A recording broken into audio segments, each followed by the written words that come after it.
As we move through the month of April, I want to call our attention to just how amazing Christ is. And no matter how significant you think he is to the story, this passage in Colossians takes it to an entirely new level. Listen to what it says. It says, Christ is the visible image of the invisible God. He existed before anything was created and is supreme over all creation. For through him, God created everything in the heavenly realms and on earth.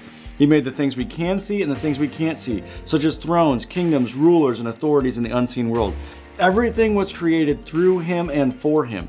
He existed before anything else, and he holds all of creation together. Christ is also the head of the church, which is his body. He is the beginning, supreme over all who rise from the dead. So he is first in everything. For God in all of his fullness was pleased to live in Christ, and through him, God reconciled everything to himself. He made peace with everything in heaven and on earth by means of Christ's blood on the cross. This includes you, who were once far away from God. You were his enemies, separated from him by your evil thoughts and actions. Yet now he has reconciled you to himself through the death of Christ in his physical body. As a result, he has brought you into his own presence, and you are holy and blameless as you stand before him without a single fault. This passage is incredible because it does two things. One, it calls us to this reality that Christ is not just slightly significant, not just supremely significant. You can't fathom how significant he is in the story.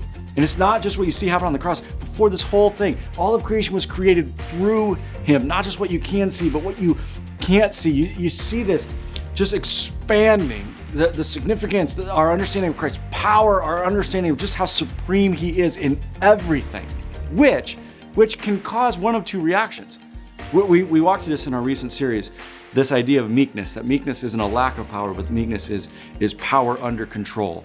And power, the power that you see here, can be terrifying if either one, it's out of control, or number two, if it's opposed to you. But if it is in control and if it is for you, well, that changes everything.